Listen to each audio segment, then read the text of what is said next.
momento da mensagem, sem demoras, né? E a mensagem hoje está com o nosso irmão Jefferson, né? O nosso candidato ao Sagrado Ministério. Ele também que tem nos ajudado nas leituras, nos comentários bíblicos eletrônicos, como eu falo para os irmãos, né? Eu tenho comentado durante a semana, no final de semana ele assume essa responsabilidade, ele tem feito isso muito bem, né? É uma bênção nós podermos ter uma pessoa, contar com uma pessoa como o Jefferson aqui na nossa igreja, com tanto preparo, que já terminou o mestrado, né? Então está tudo certo, né? A se encaminhar para essa vocação, para esse chamado que o Senhor fez na sua vida, né? Você pode vir aqui à frente. Eu queria convidar vocês a abrirem suas Bíblias em Provérbios capítulo 8. Provérbios 8, que está na sequência da nossa leitura bíblica devocional, né? Ontem a gente leu o texto de Provérbios 5 e 6 e hoje nós lemos os capítulos 7 e 8. Então eu quero falar com vocês hoje sobre o capítulo 8, quero falar especificamente sobre os versos 32 a 36, ou seja, do 32 até o final do capítulo 8 de Provérbios. Então, se já abriram suas Bíblias, eu vou ler aqui. Ouçam-me agora, meus filhos. Como são felizes os que guardam os meus caminhos. Ouçam minha instrução e serão sábios. Não a desprezem. Como é feliz o homem que me ouve, vigiando diariamente a minha porta, esperando junto às portas da minha casa. Pois todo aquele que me encontra a vida e recebe o favor do Senhor. Mas aquele que de mim se afasta, a si mesmo se agride. Todos os que me odeiam amam a morte. Amém? Vamos orar? Senhor Jesus, obrigado porque o seu amor de fato tem tocado os nossos corações e tem nos ajudado a encontrar a sabedoria que vem de ti, que vem do alto. Vem sobre nós e ajuda-nos a conhecer mais a sua palavra e a ser transformados, principalmente de maneira ouvindo a praticá-la. Em nome de Jesus. Amém. Muito bem, deixa eu dar para ele, senão eu me perco no tempo. Eu queria falar que eu acho esse texto muito interessante por ele fazer parte do conjunto do livro de Provérbios, que às vezes a gente trata como uma coisa só, mas Provérbios tem alguns pedaços que vale a pena a gente cortar eles nesses pedaços. Mas antes de eu mencionar esse detalhe, eu queria dizer que anos atrás eu lembro de estar numa aula com um professor, que ele, além de professor de teologia, ele também é filósofo, né? E estava ali então pensando um pouco filosofia, e eu estava na verdade conversando com um colega meu, mas esse professor passou por nós, então esse meu colega me interrompeu para dizer assim: qual você acha que seria o livro ideal para eu começar a introduzir filosofia para minha filha? Ele queria, portanto, que a filha dele começasse a ler filosofia. E aí pergunta a esse professor, qual seria o livro ideal para eu fazer com que ela comece a conhecer filosofia? E eu achei muito interessante a resposta dele, que ele disse assim: quantos anos ela tem? 13. Então não faça isso com ela. Não faça ela conhecer filosofia. Ué, mas como assim? Ela já viveu, ela já teve de vivenciar uma dor muito forte? Não, ela não teve. Ela já teve de passar por uma situação em que ela queria muito algo e teve que aceitar que ela não teria aquilo que ela desejava com todas as forças do seu coração, não um desejo pequeno de criança, mas um desejo ardente por algo. E ele respondeu, também não. Ela já teve que encarar a morte de alguém muito próximo? Ele respondeu não. Então ela não precisa de filosofia ainda. Filosofia é maturidade, viver, e a cada dia ter que lidar com as coisas como elas são, ajuda os homens a se tornarem mais sábios. Mas tentar queimar etapa, estudando a coisa pela coisa, sem de fato também experienciá-la, faz você se afundar em tristeza, ou faz você se tornar orgulhoso do que sabe, sem fazer ideia de como viver aquilo que você sabe. E aí o professor disse isso e o homem ficou ali pensativo, e a gente continuou na nossa conversa. Mas eu achei interessante essa fala dele. Assim como a filosofia, muitas vezes a sabedoria ela tem esse aspecto, ela simboliza uma ideia de maturidade. Ela envolve nós conseguimos crescer, nós percebemos que nós estávamos num ponto e de repente nós conseguimos chegar a outro. C.S. Lewis tem uma definição que eu acho maravilhosa. Ele diz que, olha, quando eu era criança, eu gostava de tomar suco de laranja. Sempre gostei de suco de laranja. Quando fiquei mais velho, tive a oportunidade de beber vinho, disse C.S. Lewis. E gostei. Mas não deixei de beber suco de laranja. Ele vai dizer, crescer, portanto, não é substituir simplesmente o hábito, mas é transformá-lo e se permitir também viver as coisas de adulto e conhecê-las. O interessante aqui é que, portanto, o crescimento, ele envolve, muitas vezes, a necessidade de agir de maneira a aceitar que a vida, ela ganhou um aspecto novo, alguma coisa nova precisa ser vivida. Nós precisamos entender que a nossa vida cresce e continua andando para frente. Isso é um aspecto de sabedoria. E o que se perde ou o que distancia da sabedoria é quando nós não conseguimos perceber isso e queremos continuar vivendo do mesmo jeito, do mesmo jeito, do mesmo jeito, do mesmo jeito. Ou ainda trocar um hábito pelo outro, sem nem mesmo refletir ou fazer qualquer coisa, apenas porque nós queremos viver do mesmo jeito, do mesmo jeito, do mesmo jeito. Mas o que nós somos realmente chamados a fazer é, através daquilo que Deus tem feito em nós, através daquilo que Ele tem falado aos nossos corações, de alguma maneira, ter a nossa vida transformada e, de alguma maneira, saber que Ele tem agido em nós e falado conosco. Bom, para a gente pensar um pouco isso, primeiro a gente tem que pensar um pouco o contexto do livro. Qual é o contexto de Provérbios? Primeiro, a gente entende que Provérbios é, em sua maioria, escrito pelo rei Salomão. E como eu disse antes, as pessoas tendem a olhar Provérbios como uma coisa só, mas essa é uma leitura injusta com o livro. Ou ainda, se não como uma coisa só, exatamente como o contrário. É uma sequência de frasezinhas desconexas onde nenhuma tem a ver com a outra. Isso também não é verdade. Primeiro porque nós podemos dividir o livro em pedaços. E o primeiro pedaço que a gente pode dividir ele é o espaço entre o capítulo 1, talvez o capítulo 1, verso 8, se você quiser dizer que a primeira parte é uma introdução, né? Entre o capítulo 1 e o capítulo 9, ali é uma carta de instrução. E portanto você percebe que ele está coeso, que aquilo ali tudo é uma coisa só, tentando ensinar algo a um filho, né? Ou não necessariamente um filho no sentido mais literal da palavra, não precisa ser necessariamente filho de quem está lendo, mas é algum tipo de escola de aprendizado, algum tipo de forma de você ajudar alguém a entender uma ideia. E portanto, a gente está lendo aquilo ali percebendo que ele está ensinando algo a você. Olha, para viver bem, faça assim, faça desse jeito, faça daquele outro. Mas o problema disso é que às vezes a gente vai ler exatamente como isso que eu acabei de dizer agora. Olha, é tão somente um conjunto de regras para viver bem. Mas se for apenas um conjunto de regras para viver bem, e nada mais, então também perdemos o sentido da sabedoria que o próprio livro está apresentando para nós. Porque ele diz para nós que o princípio da sabedoria é o temor do Senhor. Ou seja, ele propõe para nós que há uma relação com Deus que precisa acontecer para que todo esse aprendizado, de fato, faça diferença em nossas vidas. Praticar as coisas que o Provérbios diz, conhecer os textos e aquilo que está sendo dito por Provérbios, sem, de fato, uma relação plena com Deus, não basta. E não vai mudar a vida de ninguém. E não vai tornar ninguém sábio. Apenas vai tornar você, talvez, alguém mais orgulhoso. E talvez, na melhor das hipóteses, alguém bem sucedido. Mas ainda não é suficiente. Bom, aí nós temos o capítulo 8, que para mim é o meu capítulo favorito do livro. O capítulo 8 ele fala sobre, ele de repente muda o eu lírico, ou seja, a pessoa que está falando, não que o autor necessariamente mudou, mas quem o autor quer que você entenda que fala. Ou seja, sabe quando você lê um livro, e obviamente, tudo que está escrito ali não é o autor que está falando, mas ele está falando por meio de um personagem. Ele de fato escreveu aquilo, mas outra pessoa que está falando na história. Assim também o capítulo 8 de Provérbios muda, já não é mais Salomão quem fala, já não é mais o sábio quem fala, mas quem fala conosco é a própria sabedoria.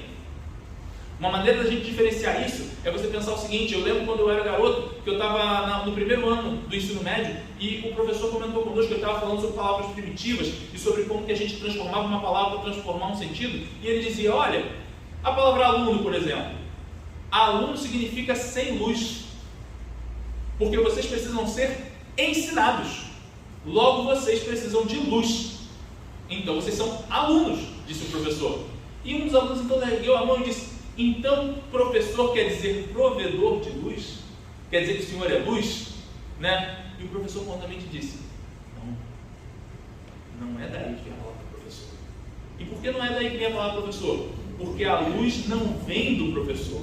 O professor é quem transmite a vocês a luz. Mas a luz, de fato, é o conhecimento. E o professor não é o conhecimento. O professor é o professor. Ele ensina o conhecimento que ele já obteve. Mas o aluno recebe, de fato, conhecimento. Ele conhece do assunto que o professor está transmitindo para ele. Por isso, o professor não é a fonte da luz, mas é quem está ajudando o aluno a chegar à luz, o conhecimento nesse caso. Aqui também, então, nós percebemos que quando Salomão muda, ele está querendo dizer que, olha, a partir de agora, quem está falando mais diretamente com vocês é o próprio conhecimento, é a própria sabedoria.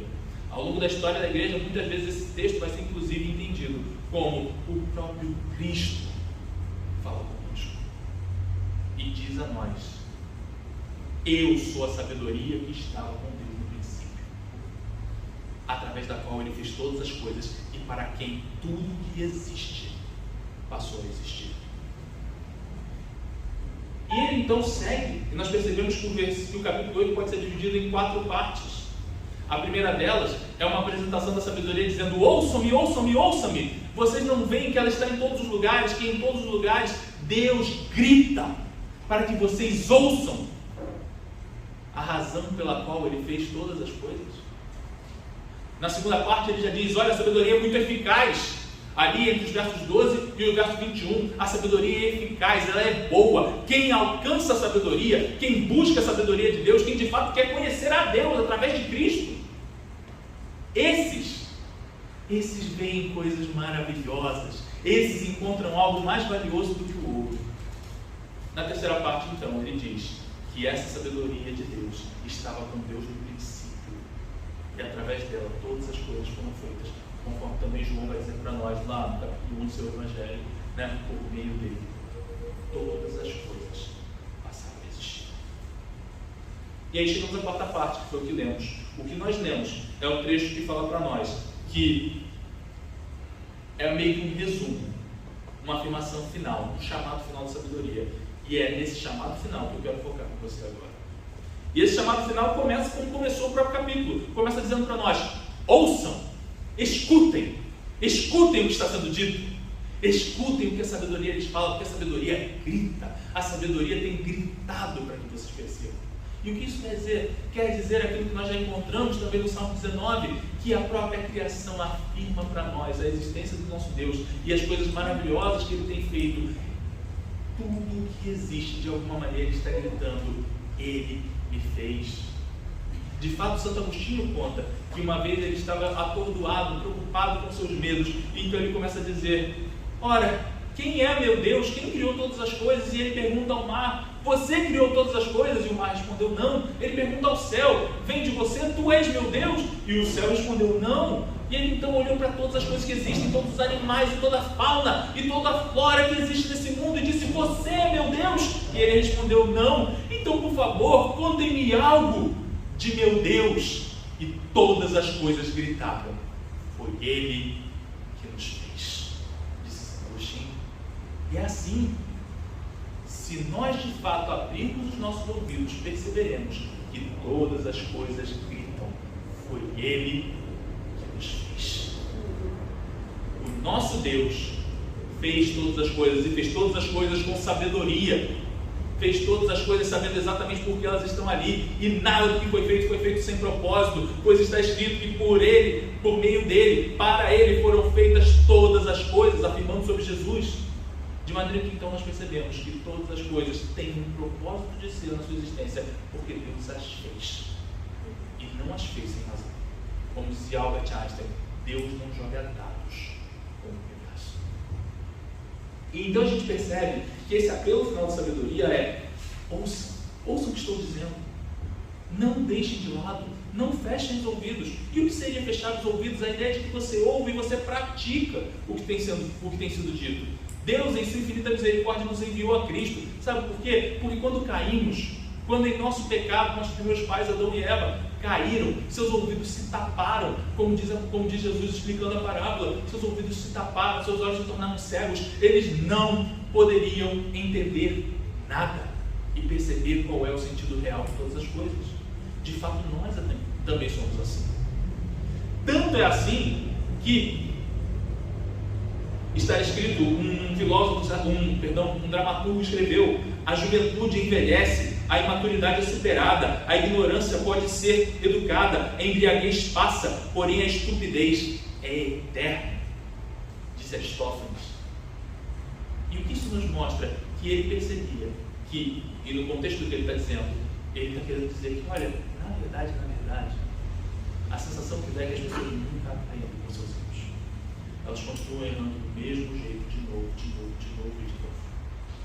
E então a mensagem dele é: isso é porque a estupidez do homem é eterna. Mas isso não é verdade em um ponto, em que, se Cristo vier sobre nós, e se de fato seu Espírito abrir os nossos ouvidos, nós vamos ouvir. E quando nós ouvirmos, então essas coisas poderão ser praticadas. E é por isso que a ordem da sabedoria é tão bonita, porque ela diz: ouça! Ao mesmo tempo que, por um lado, é necessário que o Espírito Santo de Deus venha e haja sobre nós, também é verdade que é necessário que nós respondamos. Nós temos ouvido, e aí, por termos ouvido, eu quero dizer, nós temos praticado as coisas que Ele tem nos dito, porque em Cristo nossos ouvidos e nossos olhos foram abertos, nossos ouvidos também foram abertos. E quando Cristo, então, nos permitiu entender a mensagem de Deus e perceber para quem todas as coisas foram feitas, então nós entregamos nossas vidas a Ele. Isso transformou o nosso agir? Ou os nossos pecados prosseguiram? E os nossos pecados continuaram a nos afligir? E eu bem sei que eles continuam a nos afligir. E eu bem sei que as nossas lutas são grandes e terríveis. Mas é aqui que nós percebemos a grande mensagem da sabedoria nesse texto, porque ela está dizendo para nós: olha, um passo de cada vez, ouçam e cresçam, tornem-se maduros. E aí, com maduros percebam aquilo que tem que ser cortado e cortem da maneira certa.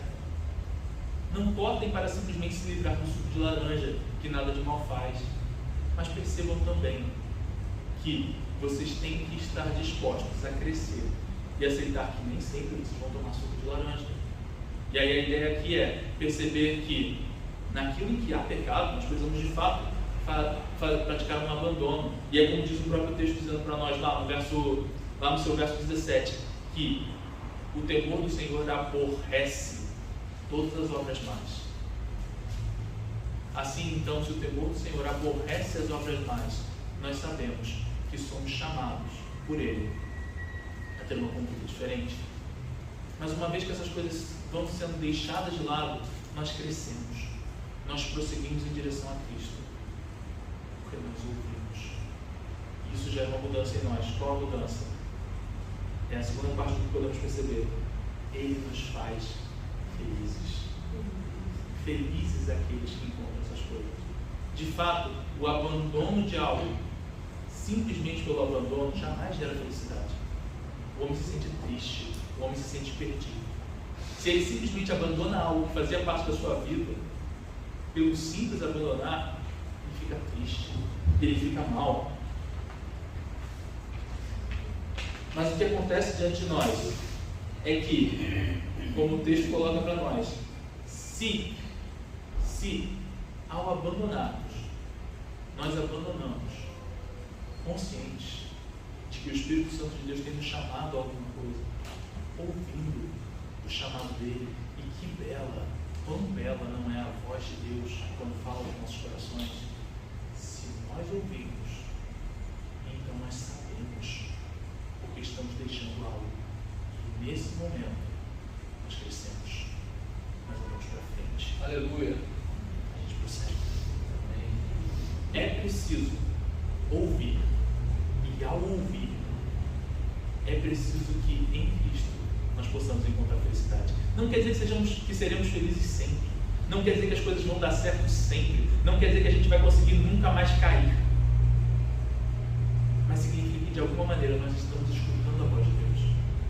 O texto diz para nós que esse que ouve a voz e esse que é feliz, ele não só faz assim, mas ele fica às portas da sabedoria, ele fica às portas esperando que ela saia para poder escutá-la. Quando foi a última vez que você de fato se preparou para trazer a palavra de Deus com ansiedade? A última vez que você estava indo para o culto, você estava realmente pensando assim: que desejo profundo, que vontade de ir ao culto, que desejo de ouvir Deus falar mais uma vez ao meu coração. E eu não estou dizendo isso para te recriminar, para que você se sinta mal, nossa, faz muito tempo. Mas eu digo isso na realidade para que nós percebamos. Lembra desse sentimento? Lembra do sentimento de querer realmente ouvir a voz de Deus? Se você se lembra desse sentimento, então você sabe o que é a felicidade que Deus traz ao coração dos crentes. E se você sabe o que é essa felicidade, então ouça a voz de Deus e você se alegrará nele mais uma vez. Deus jamais se cansa dos nossos recomeços. E se assim é, a gente sempre tem a oportunidade de dar meia volta naquilo que a gente tem sido chamado a dar meia volta. E tenha certeza de que quando nós dermos meia volta, o Espírito Santo de Deus será conosco. Não para que você diga, não para que você pense que nada fez, porque de fato é necessário que você se esforce, mas para que no final você diga: mas eu não fiz nada mesmo, porque Deus foi quem chamou, Deus foi quem abriu meus ouvidos, e eu fui. Ou seja, no caminho, a gente de fato se esforça, mas a grande graça de Deus, a grande maravilha do que Ele faz em nós, é que no final, a gente percebe que todas as coisas foram feitas por Ele, por meio dEle, para Ele, e nós damos glória a Deus, porque de fato Ele é quem realizou uma obra poderosa em nós. São felizes, eles encontram a felicidade em Deus. Finalmente, ele faz um apelo final, ele diz: vida e morte. Nos dois últimos versos ele fala sobre isso, ele fala que existe então, portanto, no caminho da sabedoria, uma vida, um vivificar que vem através de Cristo, e existe também aqueles que não aceitam a sabedoria, aqueles que jamais amadurecem, aqueles que jamais abandonam os seus pecados acariciados, e nesse momento, para esses a morte. Eu me recordo de um filme, o qual eu gosto muito, chamado Clube do Imperador, e nesse filme há um personagem que é professor e muito ensina, e tem um rapaz que tem aula com ele muito rebelde, e esse professor tenta ajudar o rapaz. No início o rapaz é meio reticente, ele ataca o professor, ele causa problemas, mas depois de muita conversa com o professor e muita ação do professor na vida dele, parece que o rapaz gosta do professor. Mas então, em dado momento, o professor percebe que quando parecia que o rapaz estava tomando jeito, que as coisas estavam se ajustando, ele continuava praticando coisas erradas. E o professor fica muito triste. Anos se passam. E mais uma vez o professor tem a chance de encontrar com esse rapaz. Anos mesmo. Esse rapaz era um adolescente tendo aula com ele, para agora esse rapaz é um homem adulto com seus 40 e tantos anos. E então, quando esse homem tem 40 e tantos anos, o professor olha para ele e vê ele cometendo o mesmo erro que ele havia cometido no passado, professor. E o professor fica profundamente triste, vai ficar se lamentando, até que o rapaz encontra o professor, porque ele ainda não sabia que o professor tinha descoberto. E ele vai até o professor perguntar por que ele estava fora, e então o professor diz que sabe do erro que ele cometeu, e quando ele se encara, o homem diz: pois saiba que ninguém é como você, ninguém pratica virtude, e eu sou muito mais feliz não fazendo nada daquilo que você queria que eu fizesse, porque eu seria alguém muito mais importante do que você. E o professor olha nos olhos dele e responde: uma última lição. Todos os homens um dia têm de encarar a si mesmos, olhar no espelho. E Deus sabe que a pior sensação do mundo é olhar no espelho e não gostar de estar vendo. Ninguém escapa disso. E um dia você vai olhar no espelho. E aí você vai perceber o resultado de uma vida em que não se cresce, em que não se alcança a maturidade. O homem ri, mas naquela mesma noite, de alguma maneira ele se encontra com o espelho.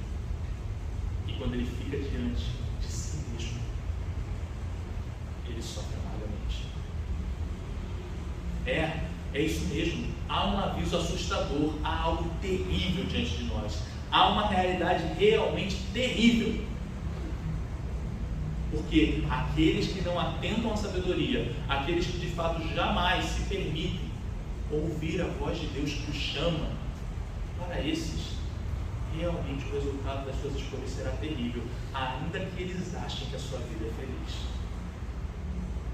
Mas para todos aqueles que ouvem, para aqueles a quem o Espírito Santo de Deus abriu os ouvidos, e então eles ouvindo, de fato quiseram ser praticantes dessas coisas.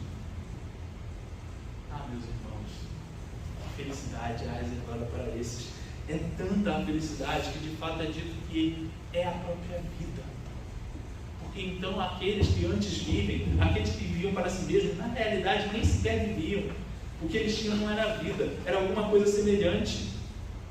Mas aqueles que encontram o amor de Cristo, esses são verdadeiramente transformados. Deus tem falado conosco todos os dias através da sua palavra. E se nós a conhecermos, nós nos encantaremos da sua beleza e encontraremos felicidade nele. Como diz o profeta Eséias, o meu povo perece por falta de conhecimento. Se nós conhecermos a palavra de Deus e o que ele tem dito a nós, como nós nos alegraremos e encontraremos vida em nosso Deus. Que nós encontramos vida nele. Uma última coisa que eu gostaria de dizer é que Pôncio Pilatos, como eu disse a vocês, Pôncio Pilatos, antes eu mencionei a vocês, sobre a vida em Cristo, sobre estar diante, e eu sempre acho interessante a frase de Pôncio Pilatos. Pôncio Pilatos fica diante de Jesus, e na sua conversa com Jesus ele faz a pergunta: o que é a verdade? Ali Jesus se calou. Jesus já não diz mais nada a Pôncio Pilatos. Por quê? Porque o próprio Cristo nos disse: eu sou o caminho, a verdade e a vida.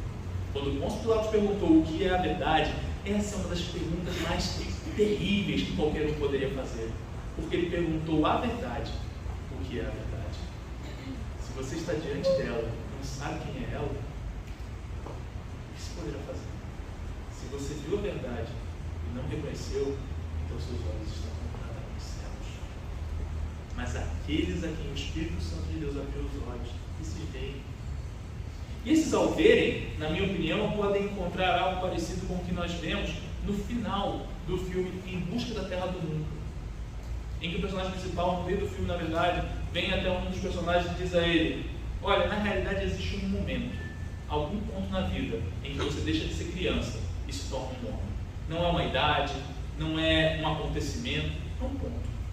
Para cada um é um lugar diferente. Mas em algum momento você percebe que a maturidade veio. Você já não é mais uma criança, você é um homem. E então a história se desenvolve até o ponto que esse homem pode chegar para a mesma criança e dizer para ela, ao ouvir ela dizer algo sábio, ao lidar com a morte da mãe: Peter, em algum ponto, no último segundo, você se tornou um homem. Você cresceu. Você já não é mais a criança de ontem. A sabedoria grita chamando todos nós a crescer. E crescer não é um corte simplesmente nas coisas, como se nós não tivéssemos nada a fazer, como se nós não pensássemos. Mas é, entendendo a palavra de Deus, cortar aquilo que Deus nos chama a cortar das nossas vidas. Se Deus fala aos nossos corações, e eu sei que Deus tem falado ao coração de vocês, e a cada um de vocês tem dito algo que precisa ser cortado. Agora, pois, porque se nós cortarmos, então nós crescemos. E então nós nos tornamos um pouco mais maduros. E portanto estamos mais perto daquilo que Deus quer realizar em nós. E quando nós cortarmos, não por obrigação, mas porque de fato Deus tem envolvido a isso, nós encontraremos felicidade em nosso Deus. Que Ele venha sobre nós e transforme as nossas vidas em nome de Jesus. Vamos orar? Senhor Jesus, obrigado. Obrigado porque o Seu amor dura para sempre. Obrigado porque temos encontrado em Ti a resposta para os nossos maiores medos. Porque de fato, talvez a estupidez seja eterna, mas muito maior que a estupidez é a graça. Ah, sim, a graça de Deus sempre superabunda sobre cada um de nós, sobre cada um daqueles que têm crido. Então, Senhor, faz-nos ouvir. Que a tua graça de fato seja sobre nós muito além do que a mera percepção do perdão dos pecados, que já é para nós um dos encantos supremos. Mas que ela venha a ser mais, porque não só fomos perdoados, mas de fato temos sido transformados. De fato temos sido restaurados à imagem que o Senhor originalmente colocou em nós. Ah, Senhor, não faz com que nós cortemos coisas simplesmente por cortar, mas que o corte seja de maturidade, seja de perceber que o Senhor tem nos chamado a abandonar determinadas coisas e que nós abandonemos com alegria, não sem esforço, pois para ouvir é necessário esforço, mas que nós abandonemos com alegria, porque de fato tu tens falado. E então, quando terminar, já não diremos mais eu fiz isso, mas entenderemos que todas as coisas foram feitas para a tua glória. E então, com alegria e sabendo que o Senhor é quem realiza a obra em nós, diremos: o Senhor me libertou. Amém. Amadurece o coração de cada um aqui, liberta a mim e a todos os meus irmãos